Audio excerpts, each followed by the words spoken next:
What's up? This is Rebel Radio. What up? What up? This is DJ Newmark. This is Peanut Butter Wolf. It's your boy. It's okay. Keep checking out Rebel Radio. Rebel Radio. This is Rebel Radio. We're in the place right here. Rebel Radio is going down. Would you say Rebel Radio? Oh, wait. Let's do it again. Rebel Radio. Yes, my guest today on Rebel Radio is Shira Lazar, the one and only. You may know her as the host and founder of whatstrending.com. You might have seen her on the red carpet at places like the Oscars, the Grammys.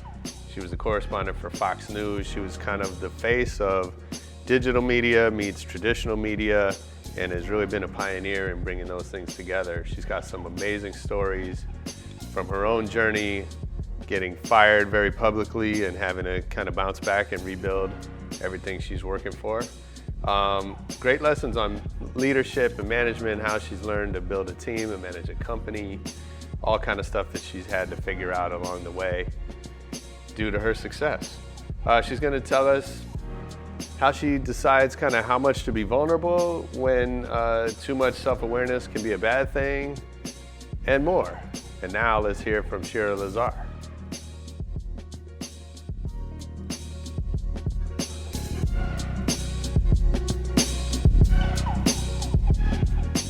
Cool. Thanks for having us. This is how we start? Yeah, this is how we start. Thanks for having us in your beautiful home. This is amazing. Thanks for being here. Well, I'm excited to have you and talk to you. You're sort of, I think of you as kind of a bridge between digital media and sort of more kind of mainstream media. And I got to say, I sort of see you everywhere online, but doing my research, I say you're a bona fide celebrity because. Aw, look at that! Did you hear that part? Well, just wait. It's not because researching you, there's pictures of your feet on like the Celebrity Feet website. That's I didn't from, look. Like some weird person that put I that didn't up. look. I don't know how that happened. I think it's because there was a YouTube video I did years ago, and with Andre, Black Nerd Comedy, and I guess he has a foot fetish, and so he like asked to massage my feet in a video of his, and then the rest is history. But that's kind of how you know you've made it. That there's like good to know. You've reached a certain level of fame when there's like a market for your feet. So anyway, I'm excited to learn kind of how you've done what you've done and where your journey's taken you. But take me back to the beginning. How were you always like? Did you grow up like crazy about TV and media? Was that always your thing? Yeah, I loved performing, so I was into acting. I was like a theater kid. What was your first time on stage? Very young. I don't know, 6. Like I was always doing theater. Yeah. And then, but then in school I would do these projects where I would interview people, which was very strange. Like I loved news magazines and talk shows. Mm-hmm. And so while I was very into theater and musical theater and acting, and I prayed to be an actress, there was a side of me that like, for some reason loved the interviewing process. And I would watch those types of shows with my mom, I remember growing up. Like what shows do you remember Like watching? 2020 and Dateline. Okay. Yeah. And then morning shows. Yeah. And competition shows, I guess like American Idol way back. Mm-hmm. And so I think that, and then when I started acting, when I was younger, actually a manager discovered me in a play on stage, and I started going through the audition process and hated it and rebelled against it. Is that right? How old was this? I was 15, 16. Yeah.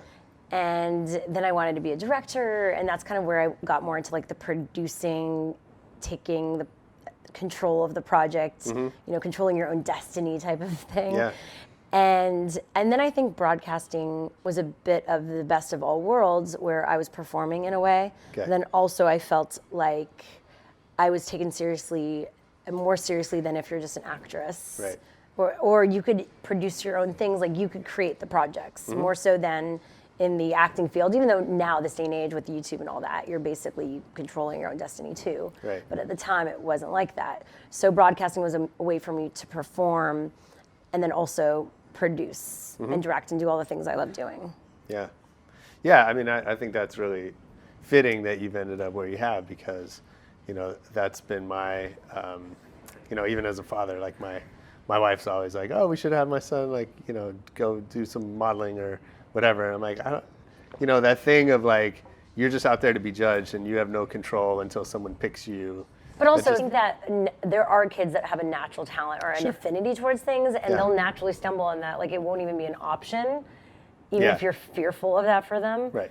And so I think for me, I always naturally stumbled into the performance aspect, even though I hated it. Like, even when I did stop doing it, I somehow always fell into acting somehow. Even now, I'll end up acting, whether it be in my boyfriend's music video parodies, or Tim and Eric will be on my show, and then they'll have a show and ask me to be in it.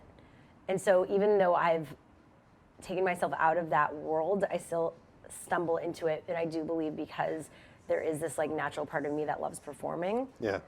So I don't think I would ditch everything for that, but I do love escaping into a character and being playful and all that. And I find that more so as I get older, and all these other things come into play. Sure. And being part of someone else's projects and being funny or stupid or acting out or being serious and just not being yourself is nice once in a while. Yeah, I'm sure. Yeah. I don't have that.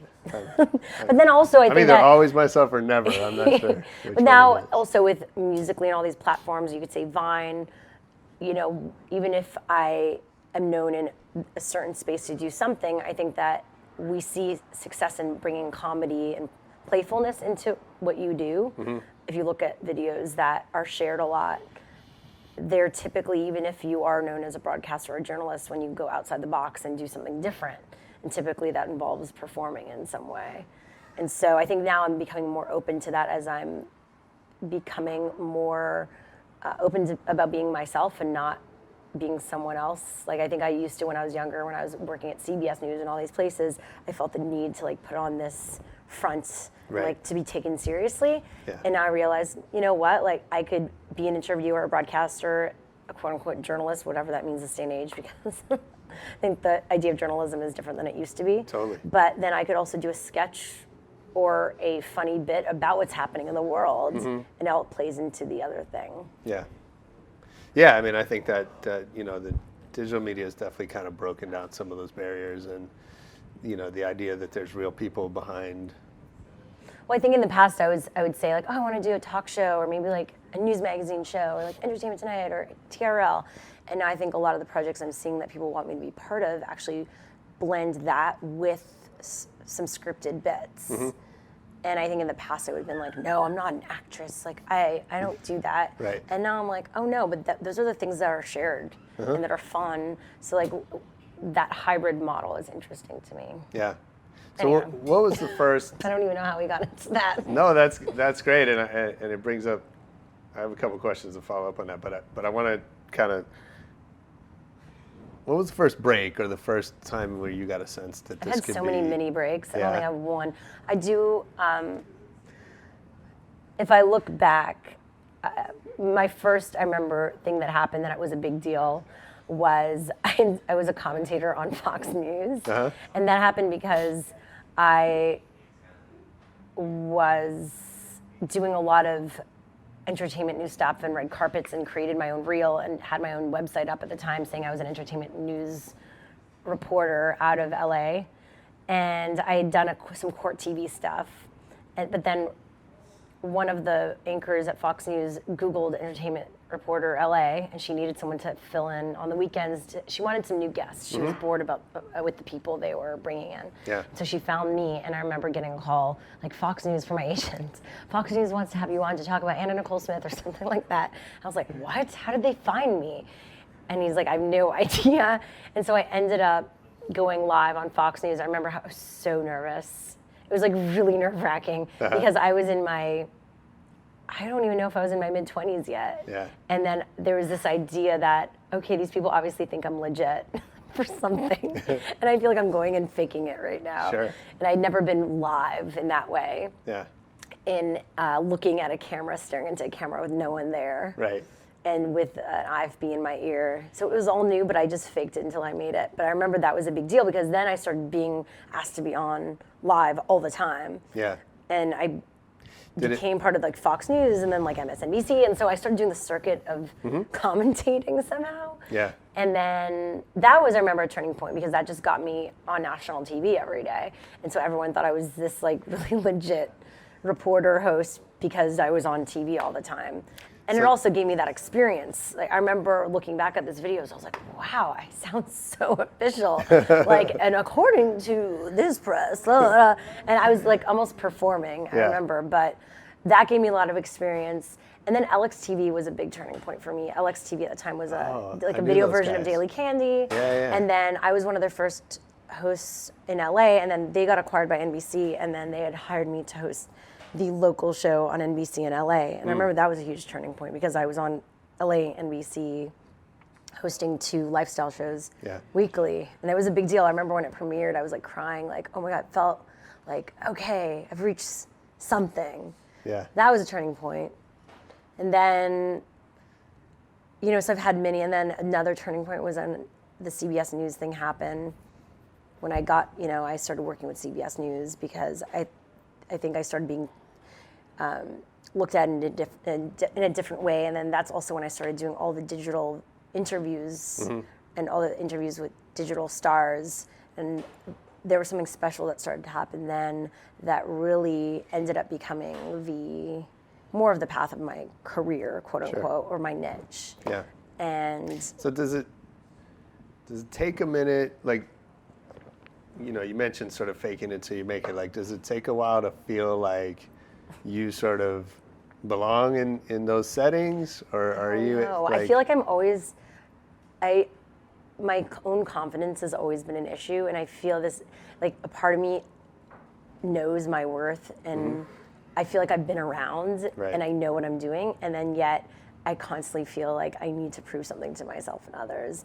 And while I do think that works for me because it forces me to keep challenging myself, and I'm never satisfied, and I feel like every time I reach a plateau, I'm like, what's next? At the same time, I would personally love that piece, and I think it would almost make me more successful if I sometimes didn't take things so seriously and care too much. Sure.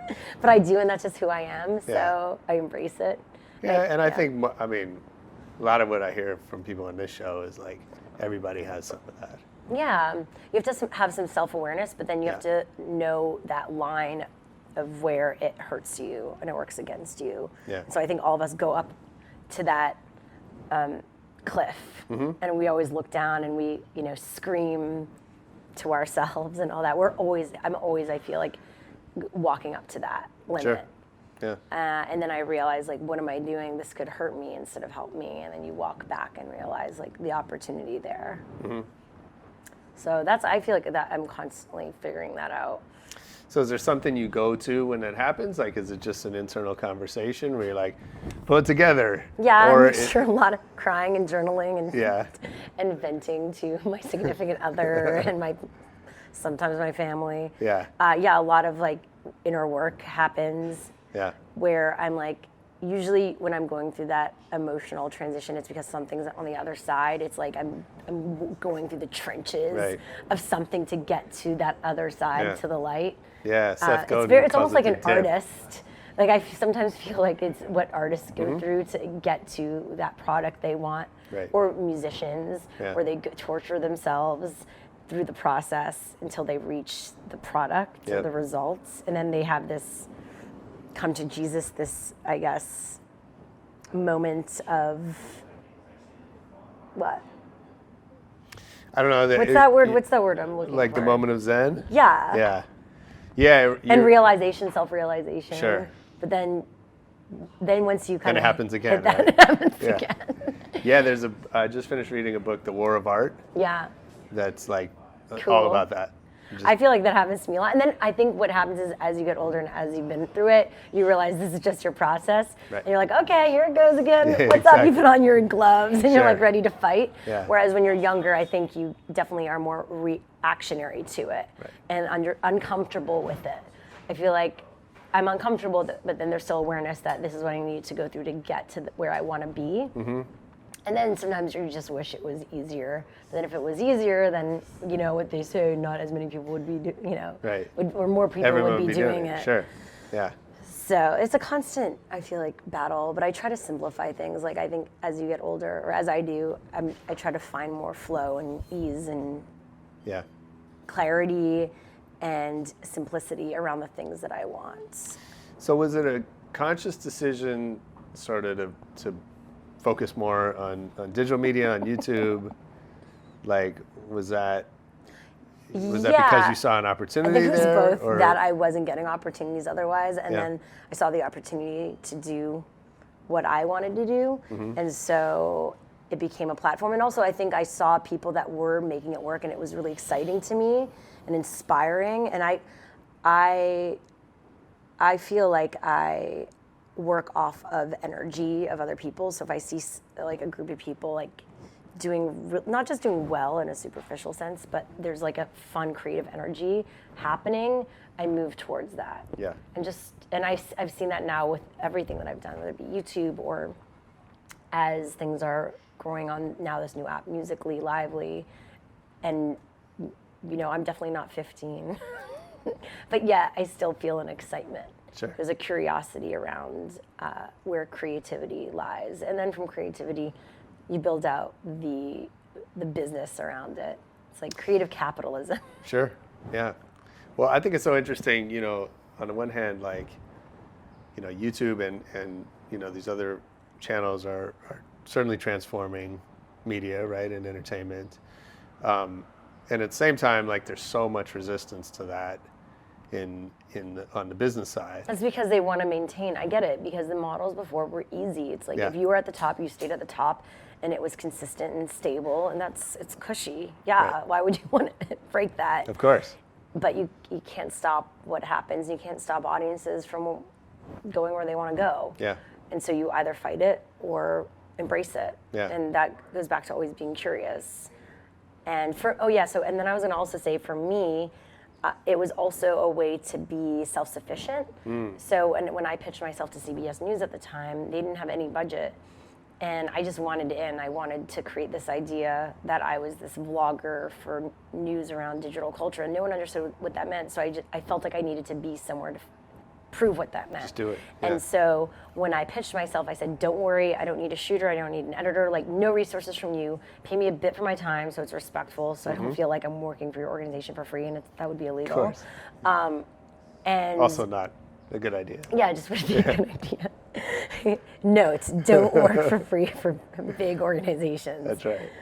Yeah, don't start the bar very low, because Sure. you'll end up staying there. And I think that was intriguing to them, the fact that I could do it all on my own. And once I proved it out, they increased, my rate and the budget, and they gave me some editors to help me once they saw there was something there.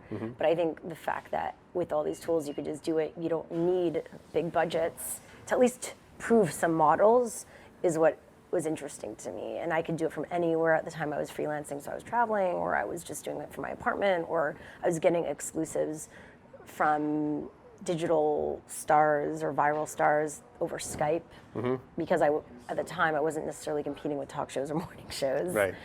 So Has that changed? Yeah. Yeah. I mean, now when a talk show reaches out to, or a morning show, or anyone reaches out to a viral star, quote unquote, they get exclusivity for everything. So they're Right. like, do not talk to anyone. Whereas when I started, they would have exclusivity for TV. They didn't even think about digital. Right. So I always said, oh, don't worry, we're not TV. Yeah. So you could just do it with us. So when people searched that video or that star, I'd be the first video that popped up. Sure. And now, it's definitely people understand the idea of being a digital star more. And so they also get like, oh, I can make a lot of money. I could be rich. So there's this idea, Right. like in the past, people were much more humble about it, or like surprised. And I feel like people are jaded when it happens. They're like, oh yeah, people are calling me, but I don't want to be on the Today Show. I want to be on Ellen. When people go on Ellen, they make a lot of money, and I'm like, how? Yeah. I think the Sure. normal, everyday person like gets that more than they did in the past. Everyone's smarter about it, and so right away, and over 24 hours, they'll be making like merch, or like have a song. Like you're like, how did this all happen so quickly? Yeah, it's crazy. Yeah. You said something like how just being around people in this, on the digital side, that like there's so much enthusiasm. People are just having a great time. They're loving what they're doing. For a certain amount of time, and then people get tired. It's a Yeah. tiring process because it's a 24/7 lifestyle. Yeah. So there's definitely that plateau you hit where you're like, oh my God, like, I think the creators, the early adopter, first mover creators hit a plateau just as the industry is getting ready to come in, typically. Because then they start seeing, it's also the idea that, okay, I'm making money and this is awesome, I've built audience, but then now people are just buying into this. And then that's where I think the fatigue starts to happen. And then you either push through it and you make some deals with some bigger companies, plus while doing your stuff, you just have to be smart. And there's that, I think definitely that wall that people hit. Yeah, and I think obviously one of the differences is just the demand for content, like how much content you have to turn out as a personality or as a media company or as a brand. There's always more, like you always feel like you're never doing enough. Like even today, I'm like, oh, I should have gone live, or should I be going live while I'm doing this in a way? But then I'm like, well, that content's boring though for that audience because they want me to be in their face talking to them on the phone. Right. But then you're like, well, but at least I'll be live, and then I'll get enough hearts that maybe during that time, or maybe people will buy me some gifts. So like, it'll be worth it. Like every minute you start thinking like, what can I be doing in this minute? Yeah. Which is also kind of draining. How do you think about, obviously there's sort of two things at odds, right? There's making content that's entertaining and interesting for your audience, and then you have to benefit from that as well, right? And I know, I work with brands, and they, as you do, right? And they struggle with they just want to promote, get people to buy their shit, and then the flip side is that when you're too much about that, it just turns people off. So it's a balancing act. You have to look at, content and storytelling as marketing, and then on the other side of okay, the ROI long term in terms of sales. Yeah. Like I think if you batch all of that into everything, just it's hard to focus on what you want and what you're doing. So I just think that the idea that one video is going to change the sales of a product is just ridiculous. Yeah. And I think that if you're going to have initiatives to create great content to build culture, that's one focus. And then, then you should be having the initiative around sales, and then they all come together at a certain point. I think that you have to be building them both in conjunction with each other. Yeah.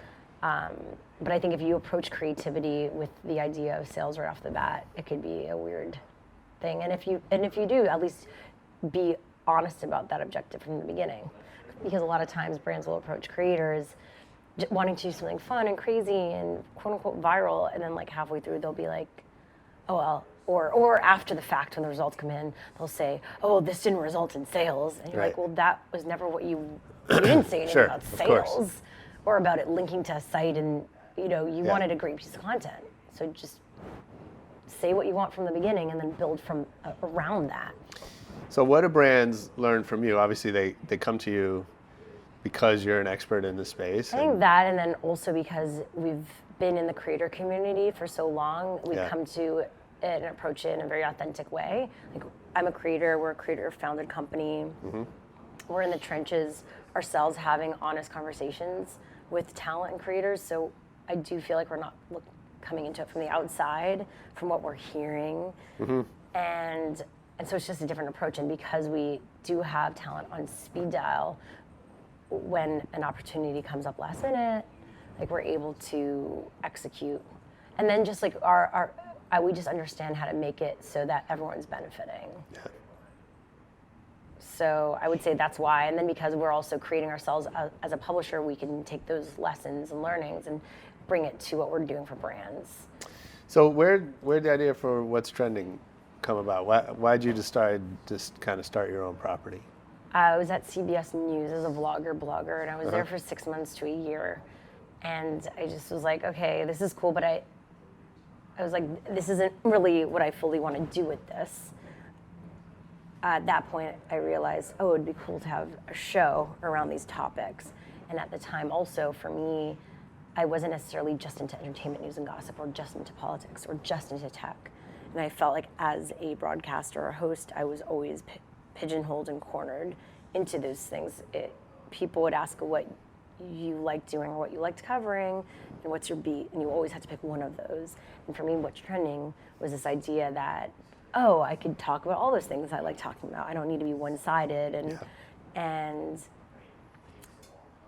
also the idea that the people that I followed on Twitter that I thought were the most interesting were people that were well-rounded and informed and could talk about everything from a meme and something stupid and funny to something more thoughtful and informative. And I felt like that I wanted to create a show that brought all those ideas together. And then also at the time, the social media star was a big thing. So you became a Twitter star at the time. Sure.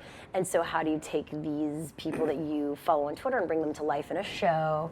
And so it started out as a show idea. And then from there, I realized, okay, well, if we're a weekly show, how are people going to be connecting with the brand beyond that? And so, we should start a site or have a blog that would be updated consistently with the types of stories we would cover on the show, even though the show's not happening. And then from there, it was like, okay, well, our social streams need to be updated then too. So it becomes this more of this world and ecosystem around what's trending. Yeah. And the social water cooler for millennials. And at the time, it was also broadcast quality. Like, we were waiting to get a brand on board for a year, I remember, because at the time CBS News said they would underwrite some of it, but it wasn't enough money to make it something we saw was great. Yeah. And so we waited, and we were able to launch something that was super awesome and high quality, and really it executed our vision. It really represented what we thought it should be from the beginning, which was awesome. And then we split with CBS News. And then we had like a big public split with them. And then we went off on our own, and that was kind of a crazy. Yeah. That was a turning point in my career too. So was that a moment? I mean, we can read about that online, right? Yeah. But for a while on Google search, it was the top result was Shira Lazar fired. Right. So imagine, someone's Googling you. Yeah, of course. And and you're talking to brands and like, so, beat and fired. Right. Totally. So how do you bounce back? Like what like when that happens, is there any point where you're like questioning the mission of what you're trying to accomplish? Yes. Yeah. Questioning my mission, myself as a person, my identity of why I put so much hard work. If this was, there was a definitely existential crisis of if this was my destiny, Sure. if I was supposed to be humiliated in front of the entire industry, my friends, family, and strangers, and thrown under the bus for all this hard work and effort that I put in good faith. Right. If this was like the plan, why? What was the point of all this hard work? Right. If this was the result, and like, Yeah. what lesson can I learn from it? Which was an obvious lesson of trust and doing, managing the work properly and being a perfectionist and being okay with being OCD about things and anal. Yeah. Stuff like that with your Sure. team or your employees. A lot of time the idea of like, oh, don't worry, or it's not a big deal. And I think Right. maybe also as a woman figuring out how to be a boss and a leader, you feel like, oh, I don't want to sound bitchy, or oh, they think I'm just uptight. And then Right. after that, I felt like I had a rationale to be like, no, I've seen what happens when I'm not uptight and when I don't have specific guidelines around something. And that was an example of someone working with me, us talking about something that we thought had happened in the newsroom, and instead of her researching it, because we had no process in place at that time, we never dealt with that. Sure. Although there are obvious news organizational etiquette around this. Of course. Don't put something out to the public Right. without verifying from a real source. Yeah, and yet, and I don't mean to like belittle that, but it's also like you're not the first. I know. You I know. know, The problem is news we were outlets used as an and make- example, right, and sure. in the end, I was also at a place, an organization that has no tolerance for that. And Sure. they fired a very Yeah, famous- Brian. No, that was an NBC. Oh. That was because he lied about Same thing. being in the war. Right. That was horrible. No, that's like It was. sociopathic. I definitely think he should be fired. Yeah, Anyway. but then they keep other, like And then he's so on much of that MSNBC is- now, so right. he's just It's- anyway. At any rate, we None of didn't that have really we didn't have makes any champions sense. internally, and the Yeah. whole thing was a shit show. And then ultimately, overnight, I was fired, and then they told us not to talk to press, and then out of nowhere, someone gave a scoop, Right. and the press went with it. And at the time, I remember everyone wanted a scoop and to do exclusive in a profile piece. And I guess I should have maybe, or I could have taken advantage of it. But at the time, I was just so overwhelmed, and because I never went into it wanting attention in that way. Like, I'm not a person that likes negative attention, or I'm not someone that knows how to manage negative attention. Yeah. I'm a very positive and, happy-go-lucky type person, and I thrive off that. And so, yeah, maybe that's worked for me and against me. So talk Not about like the devil evil side, like, oh, I'm going to take advantage of this. So tell me about your leadership style. If I was on the What's Trending team, I don't know. what was something I would hear you say a lot? I need coffee. Okay. Oh, I have an idea about something. Okay. But how do we do it? What do you guys think? Yeah. And I'm like, I have no idea what you're talking about. That's a good one. No, I think it's changed, and I've definitely, Yeah. I think I've gotten better, but it's hard, dealing with people, managing people is difficult. And I think that in the past, I always wanted to be friends with everyone. And Yeah. because I'm somewhat of a peer, and then realizing, no, that's not your place to be their best friend. Right. You're, a boss, but then I'm also creative, and then I'm also talent. So sometimes I've always wanted to play good cop and then have someone else on my team play bad cop. Yeah. Yeah, it's Because way then more fun. Yeah. Sure. But also because Love of being that. talent, you need to have the people around you making you feel good. And if they have this underlying hatred of you, it just makes everything really awkward. Yeah. So, yeah, and I also think I put in a lot of work, and I work 24/7, and not that I expect that from my team or employees, because I know it's my company. And I'm the one who has whether equity, and I'm gonna be seeing the value from it, hopefully. And even though I do want them to as well at a certain point, I do think that myself putting in the effort I put in, they see that. And I also have done all of their jobs. Right. So when I tell them to do something, if they say it's impossible, I go, really? Because I was doing that when you weren't, when you were out that day, or when we're experimenting with different models or formats or things, like even with the Musical.ly stuff, I was playing around with it before everyone else and going live on my own. And I basically will create a workflow around that after I play around with things and figure it out. I'll say, okay, I've done this. All right, now this is how we're going to do it within our organization. And because of that, they know I'm in it. I'm doing it too. So I feel like there's less of a question when I challenge them. If anything, then if they say they can't do it or this is too much work, I go, I don't get how you could say that. That's almost belittling yourself. Right. So if you think you don't have the abilities, I feel like you do. Right. So either someone's wrong here. Am I wrong or are you wrong? And so I try to have just honest conversations. And I even, the other week, the election was coming up, and I told everyone, okay, everyone knows, obviously, November 8th, we're all going to be in the office working together. And there was this big, oh, what? I thought, we understand we're all going to be working, but we thought we could work from our own places, and each of us want to go to our own things. And I go, okay, I totally get that argument on a personal level. If you personally don't want to be here, okay, that's one thing. But if you're doing this because you think it's the right decision for the company, that's another thing. Yeah. So what is it? Is this Yeah. a personal decision that it's good for you personally, or is this the right decision for the company? And all of them were silent. So, That's I don't great. know, passive-aggressive approach. No, I think But that's good. I think to you need, bring at a those certain point you need to be questions. practical, because I don't Right. want to be that person being swearing and yelling. I'm not a yeller. Yeah. I think I'm about being practical about it. Mm-hmm. And what would you do if you were me in this scenario? Give me a pitch that if you were in my shoes, what would you be telling your team? Yeah. And if you in your heart of all heart, deep down think that this is the right decision, totally, let's do it. That's great. I mean, And then they all look at me knowing. You could see in their faces, it's like, look like children who are guilty. Not like they're children, we're all similar ages, but. But honestly, I mean, that's I'm great. like, come on, That's guys. real leadership. I appreciate that. No, it is Figuring it to out. get people to put themselves in your shoes. I think that's amazing. I'm humble in a way, because I'm also very honest that I'm figuring it out. I don't act like I know everything. Yeah. Even though whenever they ask me, well, this is your company, what do you think? And I go, give me a break.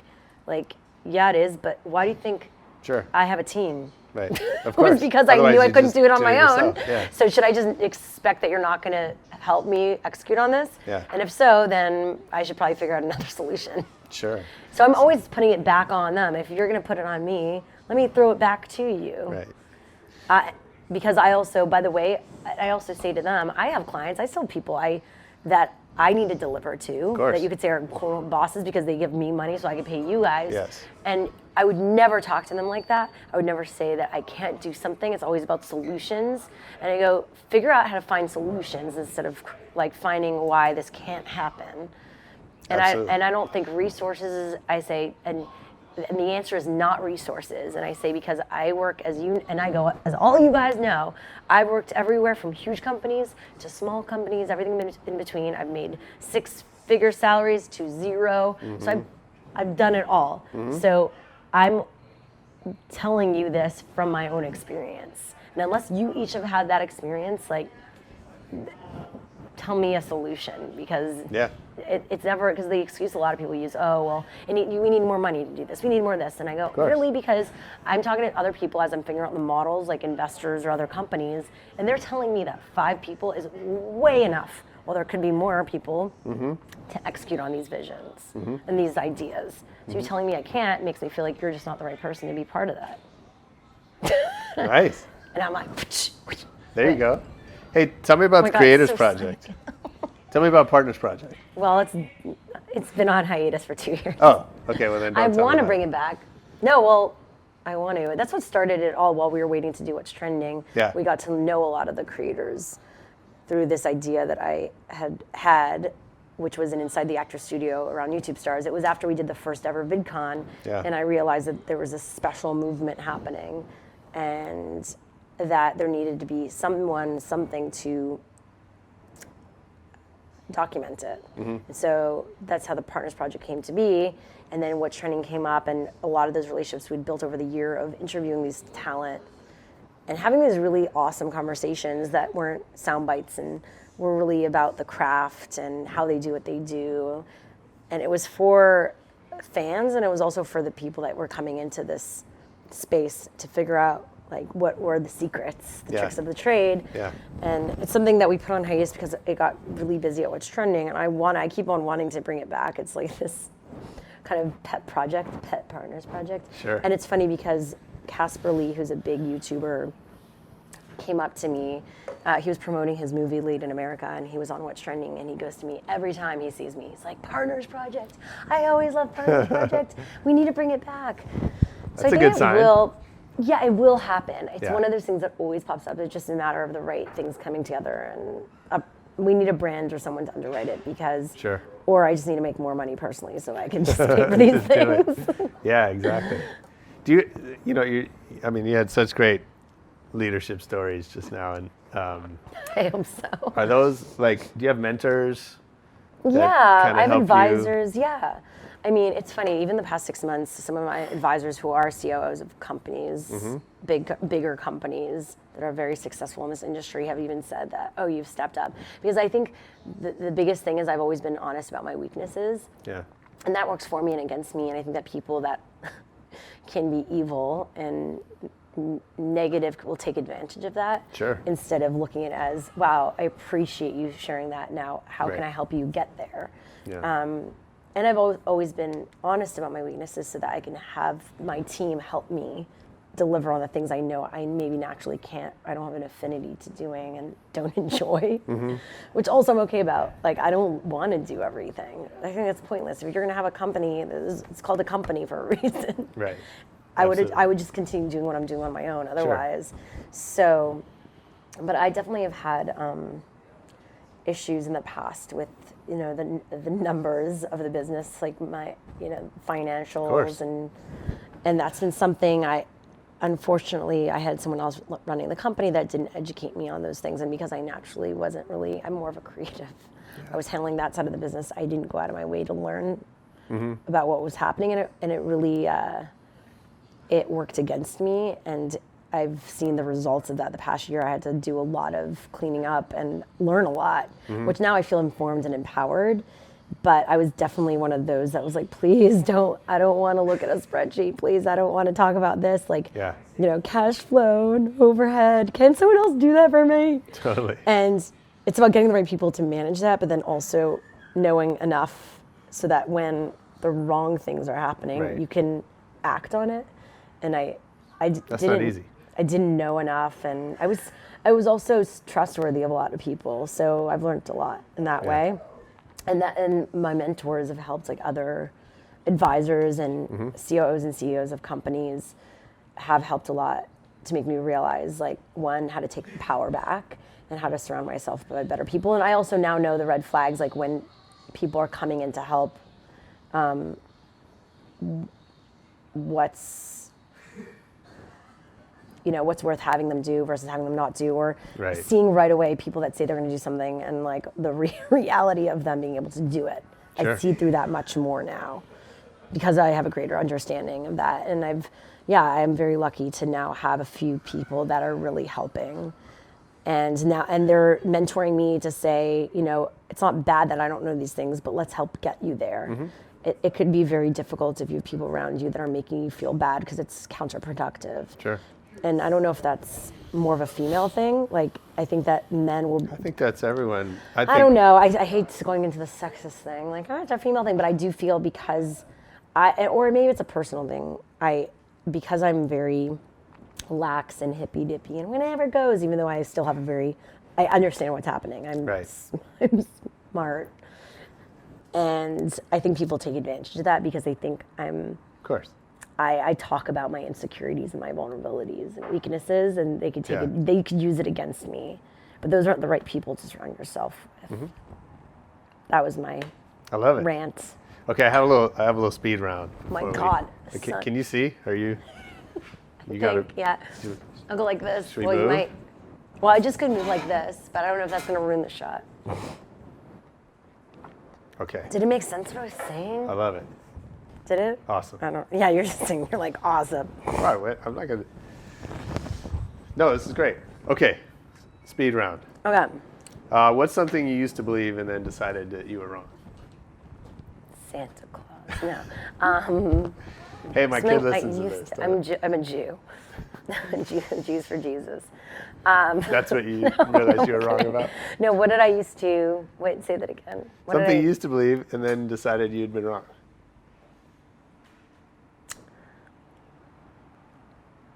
I used to believe... Did I have decided it was wrong? Oh my God, wait. I feel like I could answer this. We can edit that. Don't just... No, wait. All right, so wait. Maybe that I'm okay. I guess listening to other people telling me when I can and can't do things, and then realizing who to listen to and who to not listen to. That's great. There you go. Is there a talent that you always wish you had more of? I would say, yeah, trusting my instincts. Okay. I do trust. I have an instinct because I feel it, but then I tend to not. I tend to sometimes ignore it or be open to the other side of it. That, and I do believe, confidence and not caring about what other people think. That for me is a talent, even though it's a personality trait. Kind of is, yeah. It's a talent. Yeah, you can cultivate it. For sure. Contract reading, redlining, and accounting. That'd be awesome. Excel spreadsheet making. Nice. Yes. All right. What's the next big goal that you'd like to accomplish? To get What's Trending into a place where we're considered, a big media company and brand, and that where I'm not having to necessarily manage the day-to-day, and that I could hire out the right people I feel can do the work to scale the business. Great. So that's my big, and then for me personally, I do still have the wanting to grow myself as an on-air talent and a broadcaster and personality and all that stuff. What's another career you would choose if you knew you couldn't fail? Probably, the idea of being, I think like an Elon Musk, like I would go that far of like an inventor, engineer, to like, a singer, rock star. Like I would love to be able to like sit with a guitar and sing, or like a piano, like play any instrument and sing a song. Okay. And do a crazy cover that goes viral. Yeah. It'd be amazing. I could sing, but not really. Like I do, when people hear me sing, they're like, you have a singing voice, but it's not like, I can hear music. I'm not as good as like, creating music. So when you say that, who's in your mind? Who's My the musician? boyfriend. No. Who's the? Well, maybe Oh. No, who's the musician in your mind that like I don't know, just represents like- that perfection to you? And also people that are really good comedically that could like write sketches and all that. Like I Yeah. just like look up to like Grace Helbig or Lily Singh, like Superwoman, Uh-huh. or Rhett and Link, those types. Okay. I'm like, wow, you're so smart and witty. Like I think that's awesome. And then singers, I guess. I don't know. I look at. I guess you could say rock stars, Like who? like Who's- Beyonce. Beyonce. Okay. I wish I could be like Beyonce. We all have a little Beyonce in us. Do we? I have very little. to Well, none. that's your problem. Yeah, it's You extremely little amount of Beyonce in me. I don't know, Katy Perry. Like when you do I that love Katy DNA Perry. testing and they tell you how much like Neanderthal, like my I don't Beyonce know. level is. Katy Perry also, Okay. like super cool. Like she was doing, I think, videos on YouTube, and then Yeah. she was just one of those singer-songwriter girls, and then just became a pop star. Sure. That's awesome. Okay. Little Who- bit of Russell Brand mixed into that, little political maneuvering, Sure. conniving. Who would you be most excited to learn as a fan of yours? Oprah. Nice. Oprah was like, yeah, oh my God, what's trending? I follow what's Yeah. trending all the time. Okay. Oh yeah, your interviewing skills are on point. Actually, Joan Rivers told me. Yeah. I interviewed That's her for an big. hour at Internet Week New York, and I was very nervous. And then afterwards, she said to me, "You're really good at what you do." That was really awesome. That's awesome. Yeah. She's a pioneer. Mm-hmm. Do you collect anything? I did in the past. I've collected Starbucks mugs from different cities I went to.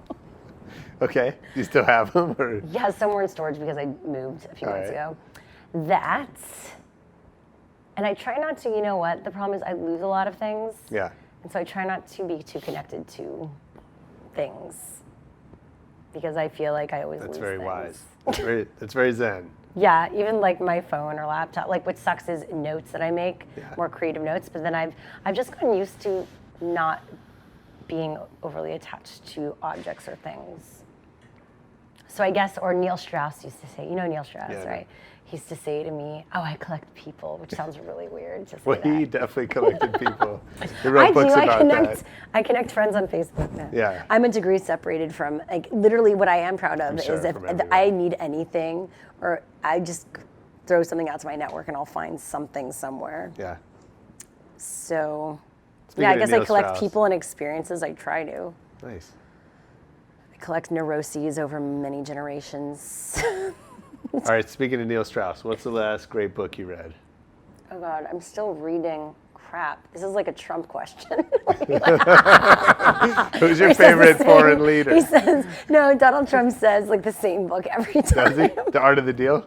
No, he says that and then this other one, I totally forgot. What are the two books? I have,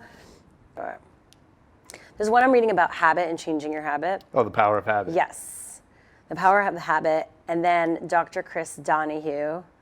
I don't know him. He is Power a of fun Habit's young great. doctor I who's really now enjoyed the it. new host of Loveline. Oh, yeah? And his book is Sex Outside the Lines. Okay. Those are the two books by my side, Nice.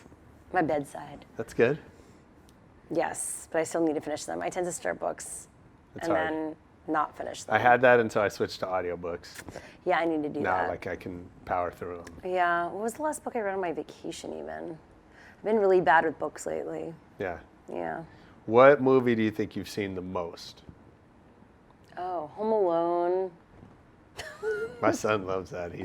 He'll if it was up to him, he's watching it right now. I've seen Heathers a few times. Yeah. That's a great one. What else? What movies? I feel like we watch Home Alone every holiday. Yeah, that's the thing. See that Oh, question. Rocky Horror Picture Show. Oh, good. Yeah. Have you ever gone? Yes. Yeah. You're a little too young to like have caught the like. No, I did the whole experience in Did you? Montreal, yeah. Oh, cool. And then I did a horrible version of that in LA where they only started the movie at like 2 a.m. and then we fell asleep Yeah, in the yeah. movie theater. Totally. And favorite musician or DJ?